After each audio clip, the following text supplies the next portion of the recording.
Hello, everyone, and thank you for joining us for this afternoon for the University of Regina's 2025 Alumni Effect Virtual Speaker Series.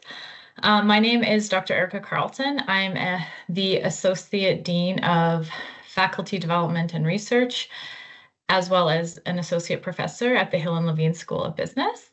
And I'm really happy to be here to moderate this discussion. So before I introduce our speaker, I'd like to acknowledge that the University of Regina is situated on the territories of the Nehiyawak, Anishapek, Dakota, Lakota, and Nakota, and the homeland of the Métis and Miship Nation.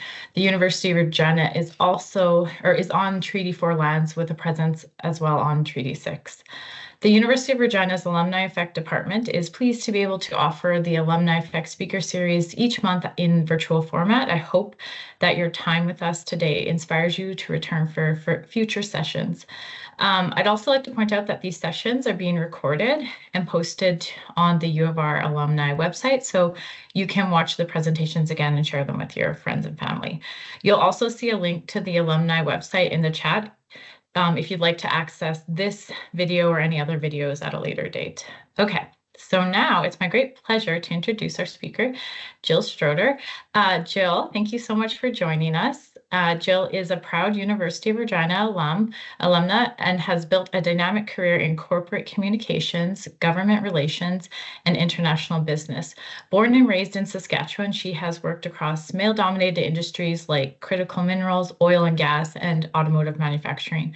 From Canadian boardrooms to project sites in Australia, New Zealand, Asia, Central America, and Africa, Jill has earned a reputation as a strategic communications expert, coaching CEOs, government ministers, and business leaders in media response and executive profiling.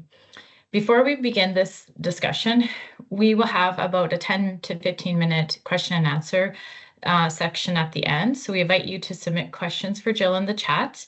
And I'll read them to her following discussion, but you're also welcome to raise your hand and ask live questions as well. You can keep your cameras on for the event, but please keep your microphones muted until the end of the presentation. So I'm very pleased to introduce Jill, and I'll let her talk a little bit about herself before we get into the questions. I'm really pleased to be chatting with you, Jill. I study women in leadership, so you're just like the perfect person to hear from. So I'm very excited to hear what you have to say. Well, that's flattering. Thank you so much, Erica, for that introduction. I hope everyone can hear me okay. I'm really excited to be here. So I'd like to first off thank the University of Regina Alumni Engagement Office for the invitation to even participate. Congratulations to Dr. Keshin and the university on 50 years. I am a very proud alumni of the University of Regina. I'd also just like to say thanks to everyone who's taken the time to tune in, whether you're joining us right now live or you'll be watching this later on as a recording. Thanks for your time and being interested in my story and being part of the conversation.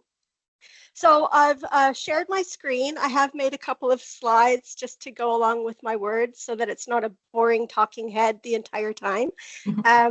A little about me and my background. As Erica alluded to, I was born and raised in Saskatchewan, born in the city of Prince Albert. I am the youngest of 4 siblings with 2 brothers and a sister.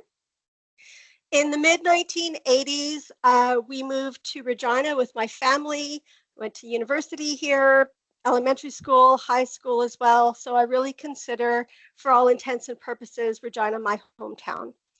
Right after graduating high school, I enrolled in the University of Regina through Campion College, where I acquired a Bachelor of Arts majoring in English in 1996. And wanting to build on this, I proceeded to go to Mount Royal in Calgary. It's now a university. Back then it was Mount Royal College, where I completed a second degree, a Bachelor of Applied Communications majoring in Public Relations, and I completed that in 1999. Around this time, I had met and married an Australian who was working in Canada at the time. We lived for a couple of years in Calgary, and then we moved to Australia in 2002. And while I was there, I continued. I'm a big proponent of lifelong learning. I completed a micro-credential with a diploma of investor relations from the Australasian Investor Relations Association. I was there for almost 2 decades, and then I made my way home in 2020, and that's where you find me today. Thank you, Jill. We're really happy to have you with us. You got more? I do have more. Oh, go for it. Yeah.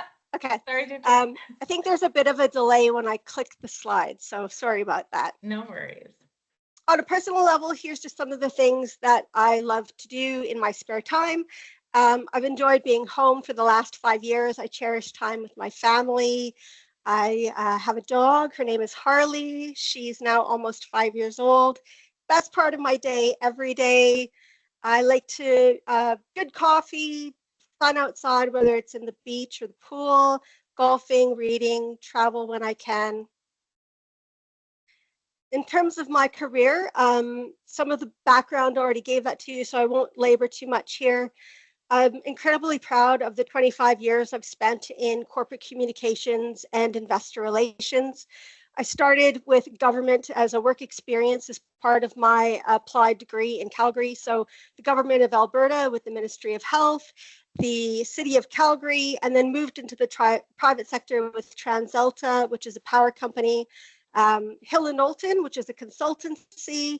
I worked on some very interesting technology accounts when I was there, such as Microsoft, Motorola, Cisco, and was proud to launch the retail chain Golftown into Western Canada. When I got to Australia is probably when I really hit the ground running in terms of male-dominated industries in automotive manufacturing, oil and gas, and mining. And that's where I've spent almost 20 years of my career. When I returned home, I really wanted to find a way to contribute more locally, specifically to Saskatchewan, given that I had been away for so long and I had a lot of international experience. So I went to work for the Government of Saskatchewan in the Ministry of Trade and Export Development, and then over to the legislature where I worked in executive council for the Office of the Premier and ultimately as a chief of staff to the Minister of Advanced Education. I recently returned to the mining sector by working with Mosaic, that is an integrated fertilizer company with 3 potash mines here in Saskatchewan, and I head up their Advocacy Communications for Canada. So it might surprise you, I'm sure. How does a girl from the prairies with an English degree end up being a passionate advocate for the global mining industry? I know that recently you'll probably see in the news and in the commentary a lot of talk about critical minerals and natural resources and international trade. This is something that I've been exposed to for a long time, and I know just how vital it is, not only to our local communities where those mines and operations operate, but on a global scale in terms of economic growth and the growth of a community, a province, or a nation. And while there's been a strong focus on STEM, particularly for women in the post-secondary sector, probably over the last 10 years, I'd like to refer to it, and I know this is becoming more commonplace, as STEAM, science, technology, engineering, arts, and mathematics, because I just feel so strongly that there are incredible opportunities in the sector for people with backgrounds in arts and humanities like myself, and I'm very proud to be an example of that. Mine has been a really exciting and rewarding career. I've had a lifetime experience of exploring the world. Here on this slide, you will see just some of the places that I have traveled to as a result of the roles that I've held in the companies I've worked with. I have worked with companies that produce a range of minerals, or they're exploring and developing for them.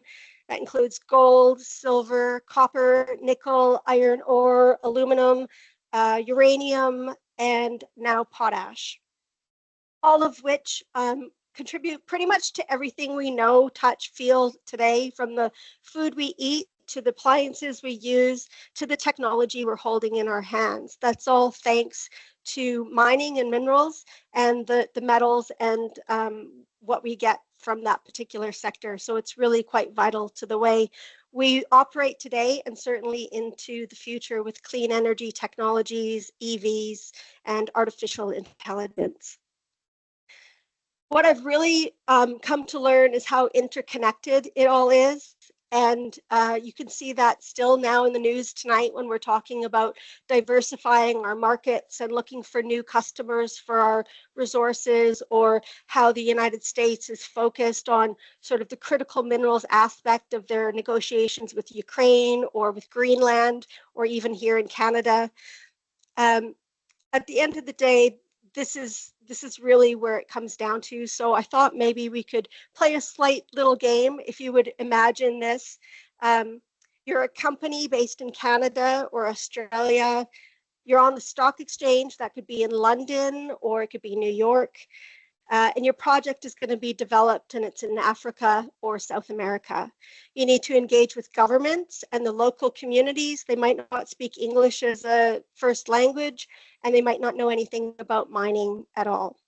The capital financing for your project, particularly if you have to build a port or a railway, probably going to come from China. And the customer offtake agreement that you'll sign for the product once it's in production might be with someone out of Europe or India. And while navigating this entire process, companies need to consider their shareholders and the stock price, keep them informed, and the largest of which could be an investment bank in Silicon Valley, California, or, for example, the Ontario Teachers Pension Fund in Toronto.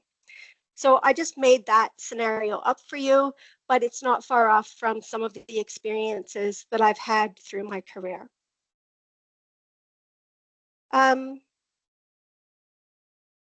One constant through all of it is basically my education and skills in communications and how that applies to communicating with different stakeholders. Whether it's giving a speech at an industry event, hosting a roadshow for investors, taking reporters to site, or engaging with local communities, local stakeholders, or First Nations groups. And this is where a lot of my post-secondary education has really come into it, in terms of learning not only from the U of R, but my other degree as well. It's equipped me with the skills in order to do my job to the best of my abilities. And while my experience and travels probably sound very exciting, and they certainly have been, it has also been marked by a fair share of tough times, tragedy, and hard work. And these are just some of the headlines that I've had to deal with along the way. One of probably the most impactful moments was when I worked with a mining company, had a project in Africa, in Cameroon and Congo, and there was a plane crash in the jungle, and that plane crash tragically took the lives of everyone that was on the aircraft. So that included the CEO of the company, the entire board of directors, including the chairman, and the largest single shareholder. Building that company back from the ground up was a team effort and very challenging. And that Black Swan event is now used as a case study in Australia universities about crisis business planning. Another would be when I worked for the car company in Australia. The Japanese parent company had decided to close the factory as well as the assembly plant. They're going to stop making cars there altogether. End of the Australian automotive industry. Again, something we're seeing very similar sort of narratives here in Canada. It meant all of the workers that we had, and at the time it was something like 1,200, they'd all be laid off. So as part of my role in corporate communications, I looked after making sure that the speeches were done, all the briefing notes were done, the news release, the copy that would be going on the website, even sort of what the retail dealerships were going to tell people who owned Mitsubishi cars about how they would get them serviced in the future. And then as I was driving home the night before that announcement was going to be made, I decided for whatever reason to stop by the newspaper and pick up a first edition of the next day's newspaper. And there before me on the front page was splashed our announcement that we were closing. It was then that I realized that all of the employees that we were planning to talk to tomorrow would be finding out that they'd be losing their jobs over breakfast with their families. It was a difficult moment, and in it's moments like that that you learn the importance of keeping a cool head and balancing the emotional weight of the situation with the practicality of your job and what needs to get done. And as well, you've got to steel yourself for the media calls, the government calls, the investor calls that will all be forthcoming the next day. And ultimately, you've got to be ready for your leaders to look to you to help them navigate them and find the right words. I think through all of this, what I've learned the most is that times can lead to difficult times lead to unexpected growth, and resilience is forged in the face of adversity. As I wrap up, I just wanted to leave you with this thought. It's a quote that I like from an inspirational coach that I like. And essentially, I feel that in both our personal and our professional lives, it's this awareness of effective communication, the way in which there are different perspectives around the world, how we communicate and how that lands, and somewhere along the way ensuring that that is impactful for the audiences that you're intending to talk to, and understanding it's about what's in it for them, and making sure that not only what you want to say and what you want them to do with that information, but why it's important to them, is going to ultimately lead to the greater success in a career like this. So thank you. I hope that was all right. And you found that interesting. I am on LinkedIn, so I would appreciate if anybody would like to know more, feel free to reach out to me. And Erin, I will turn it back to you. That was great. Thank you so much. Wow, you had an amazing and really diverse career, so it's really interesting. So excited to hear more about it. What motivated you to pursue a career in corporate communications and international business, or how did you end up in a career like this? Yeah, thanks for the question. I originally wanted to go into broadcast journalism. So at the University of Regina is a very well-renowned journalism school. It was my hope that my application would be accepted and that's what I would do, but it was rejected. And I think that was a big life story for me at the time, is rejection often leads to redirection, because if I had gone that route, I certainly wouldn't have had the experiences I had. It was my stepdad, Bill Armstrong. Hi, Bill. I think he's on the call.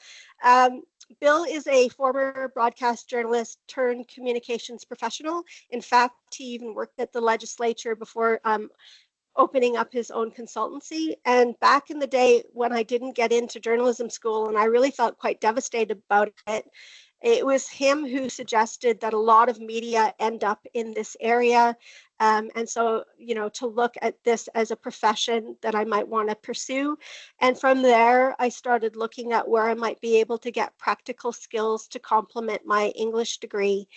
In terms of experience in the particular industry I was in, Perth, Western Australia is very big. I would maybe compare it to a Calgary in terms of the influence that the natural resources sector has on that particular city and that state.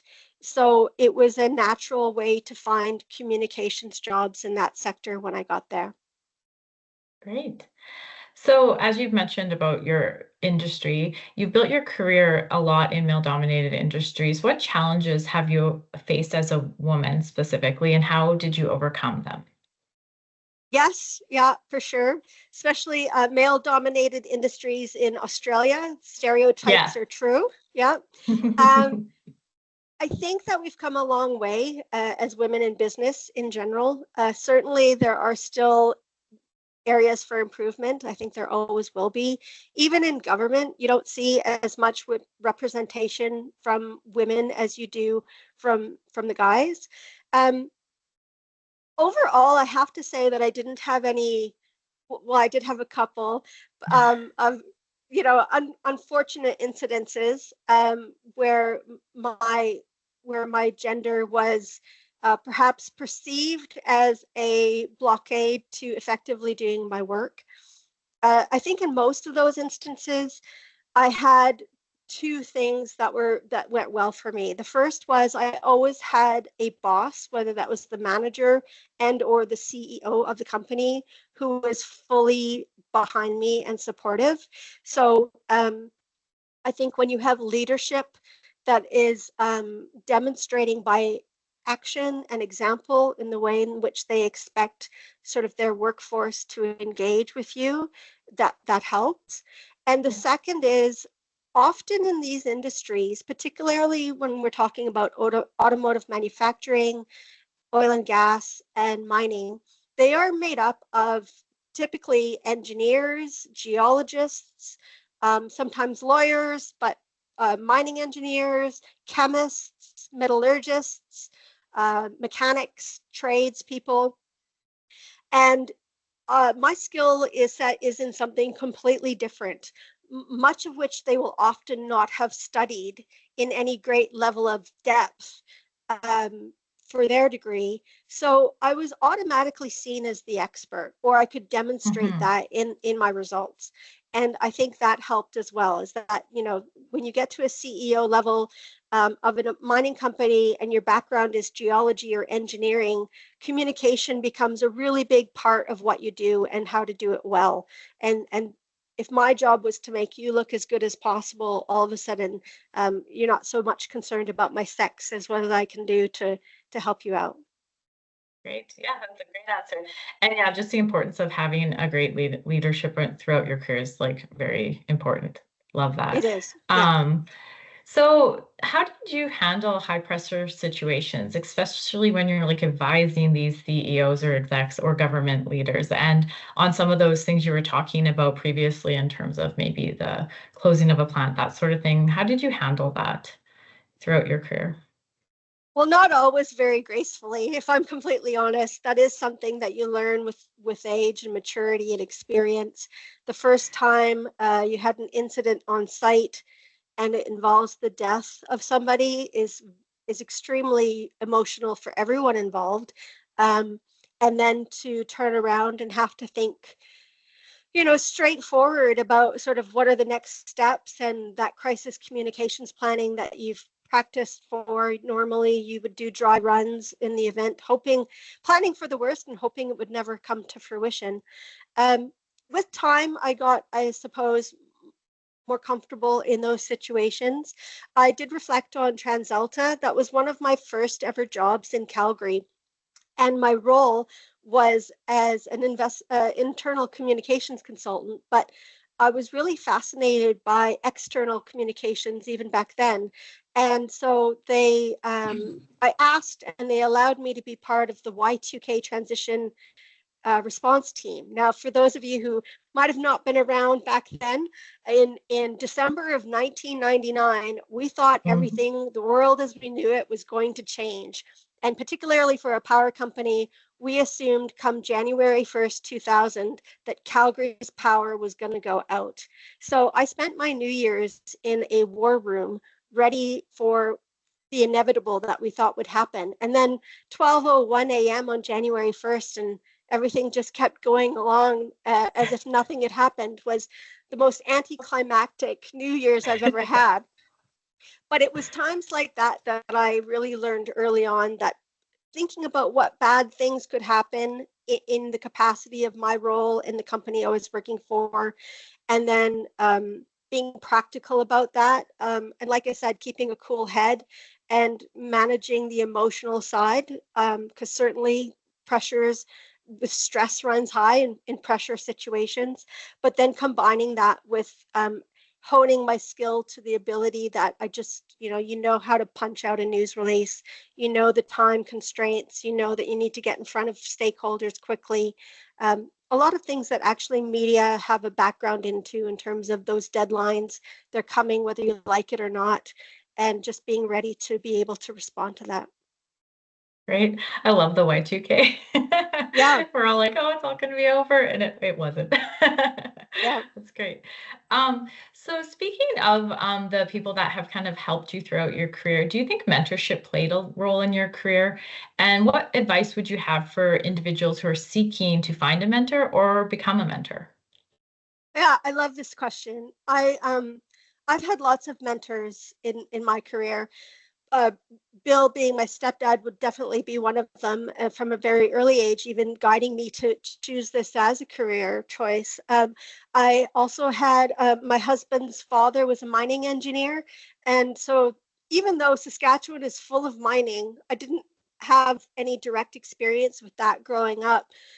So learning about mining, I actually cut my teeth in Australia learning about the industry, only then to realize how much of a powerhouse Saskatchewan is on the global scale when it comes to the mining operations and opportunities we have here, which is pretty ironic, but it's a great way of coming home and being able to make a contribution.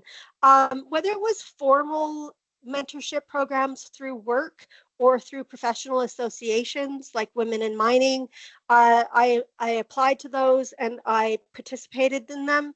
As I progressed in my career, I then turned around and started to pay it forward by becoming a mentor myself. And that also was very rewarding because you're learning from the younger generations as well. And that kept me, kept me on my toes when it came to ensuring that I was keeping abreast of what was going on in the industry and the communication sector. Great. And relatedly, what advice would you give to women looking to advance into leadership roles in industries where they're underrepresented, which in my work that I do is basically most industries? I think the first piece of advice I'd give women looking to advance in leadership roles, whether it's in male-dominated industries or just the sector that they choose to be in, is to stop seeing anything that's blocking you from doing that. You really have to change your own perspective first in order to see the opportunities and the possibilities that are there. And surround yourself with people who can do that with you and for you if you can't see it yourself. So you need to know where you want to go before you can start pursuing where you're going to go. So I think that would be my first piece of advice. My second piece of advice would be to really know your superpowers and really own that. I think as women, this is, studies and research shows, I'm sure yours does, we always seem to discredit ourselves a little bit, like we're just not as good as. And I'm not sure why we do that or where that comes from. Maybe Erica, you can tell me, but Sure. I've had to really lean in to being okay with being really good at what I do. And that's what I'm bringing to the table. And there's plenty of room for everyone because everyone has a skill set that is ultimately contributing to that ultimate goal or business objective of the organization or the vision of the government in which you're playing a role. So for me, there had to come, a lot of that is within my control, right? What can you control and what can't you control? So knowing that I had superpowers when it came to my written and verbal communication skills, my critical thinking and problem solving abilities, my ability to do research and analyze the data, and absolutely the art of storytelling. That all came from my University of Regina English degree, and then the supplement degree in communications that taught me the trade of writing a news release or writing a speech and that sort of thing. Being able to really own that and then tell or being able to communicate or self-advocate in terms of how I can contribute, that whole, what's in it for me, you should be able to do that internally as well. So getting the job is only one step in, right? So you've applied, they're saying, why should we hire you? Once you're there, then that's not when things end, that's when things really start. And you need to then start to contribute to showing them over and over again how hiring you is the best thing they ever did. And last but not least, I know that there are opportunities that maybe don't come to fruition as a result of somebody that's in your way, particularly if that's a manager. And by the way, that doesn't always have to be a man.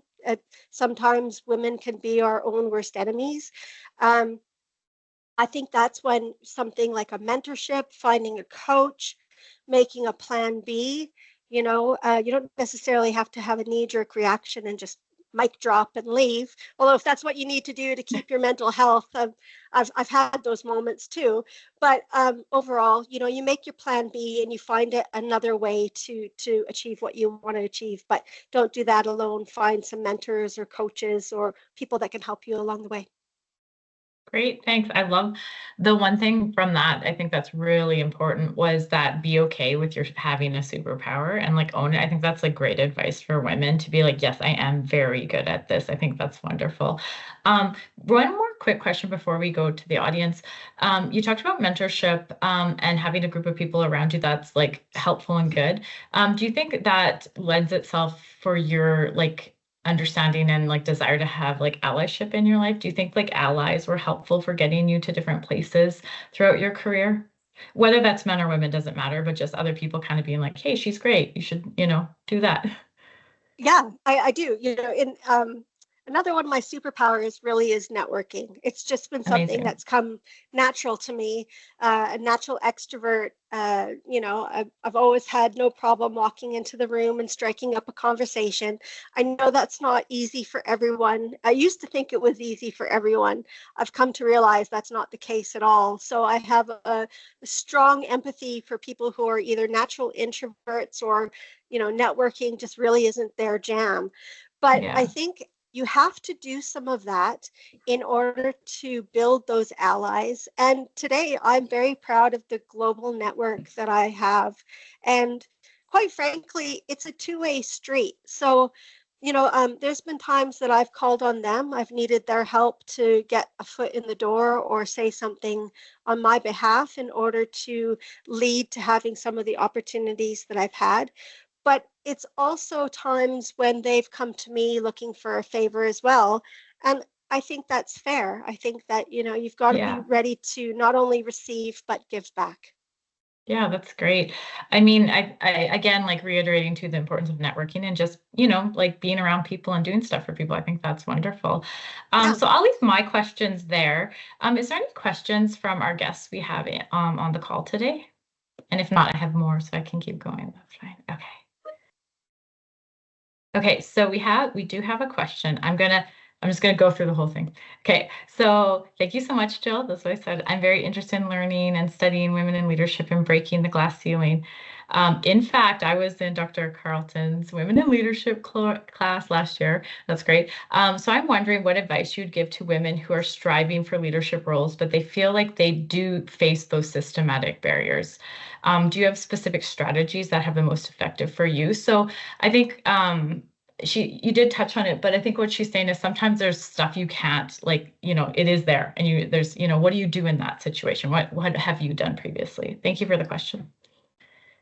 Thanks for the question. Well, I think I'd probably respond first by saying, I think the glass ceiling is there, but I think there's a good crack in it.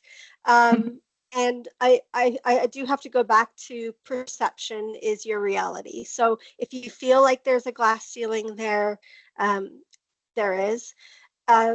I think some of the things that you could do, depending on the industry and depending on what you do as a job, because that's always going to slightly change things. But this, women in leadership positions, it didn't come overnight.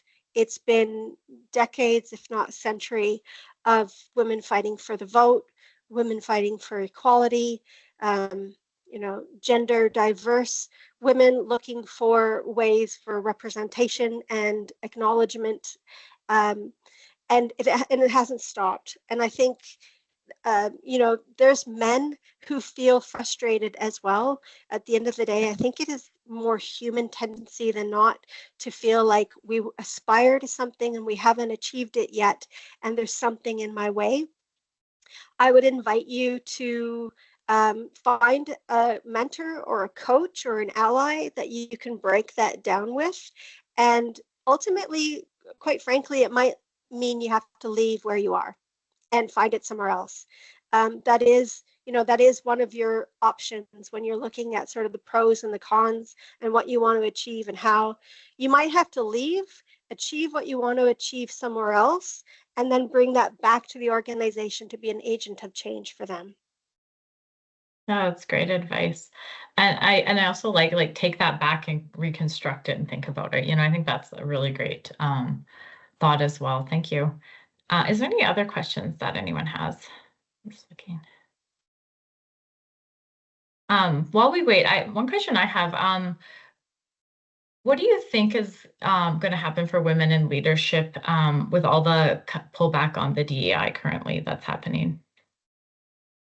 Well, I think I don't necessarily panic over it because we have made a lot of headway.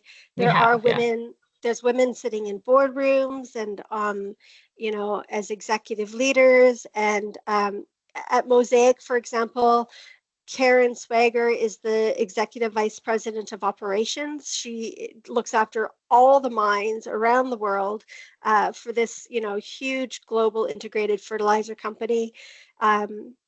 There's, CEO, head of, I think, co-op is a female. I mean, there's a lot of inspirational leadership around that has achieved things so that those of us after can go forward in their footsteps. I think that we don't want to lose sight of it, but at the same time, I would probably pull it back to, merit-based types of promotion. We should be able to pursue our goals and our dreams based on what we want to achieve and what we bring to the table, and not just because we're a female or a woman. Yeah, like based on our superpowers, like you said previously. Based on our superpower, and being able to articulate that, right? Like, I mean, that's up to us. Yeah. Oh, for sure. So what's next for you in your career? Do you have any future goals or ambitions now that you're back with us in Canada? Or like, what are you excited about for your future? Well, I mean, I came back just on the verge, on the horizon, COVID hit. So 2 years were kind of taken out of that 5-year window that I've been home. And so I've just been able to really sort of hit the ground running. Loved working with the Government of Saskatchewan. It really gives you an inside look at how legislation is formed and how the province works, and the way in which you have to consider different perspectives for all of the residents that are here, and international trade and business. So that was something I really enjoyed, despite the fact that I've gone back to the sector. I don't know. Maybe I might come and do a master's with you, Erica. I think that would. You should. I think I'd really like to. I'd really like to look at maybe being a mentor and or a teacher in the future, and continue to help other women succeed that come after me. I love that. That's wonderful. Wonderful. We would love to have you come back and talk with us and teach and do all the great stuff. In closing, what do you have about, well, I'll give you 1 minute and then I have to do my wrap, but what would be your kind of closing advice to women who are going to watch this across the next number of months? What would you say as they start to pursue their careers? I think I'd say 3 things to them. I would say to the women who have big aspirations to dream even bigger, it doesn't matter where you're from or what your degree is. If you want to achieve it, you can. It takes hard work. It certainly takes a little bit of good luck, but for me, the definition of good luck is when opportunity meets preparation. And so I think if you've really got dreams, that you shouldn't let where you're from or what you maybe studied as an initial degree or diploma hold you back. If you need more credentials, go and get them. If you need to go out and explore the world and then bring what you learned back home so that others can learn from you, do that too. So that would be one piece of advice. The other would be, I'm a big proponent of resilience.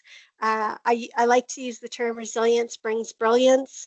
I think those tough times that we all find ourselves in, while they're really hard and ugly at the time, when we come through them, hopefully we can see that they've led to growth, that they've led to transformation within us, and or then using that to help others, which is a very noble cause. So I think if you're feeling frustrated or you're feeling like you're not getting where you want to go, just realize and be present in the moment, make a plan, find some people that can work with you or even just to bounce ideas off of, and then find your goals and work towards those.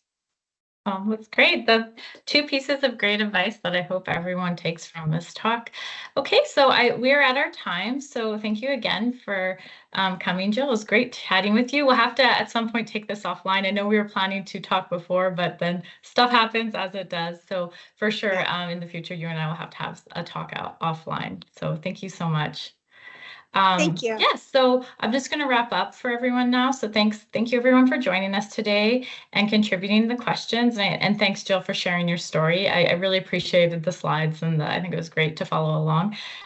Just a reminder, a video recording of today's alumni event will be posted on the alumni section of the website. A link to the website can be found in the chat. And again, feel free to share.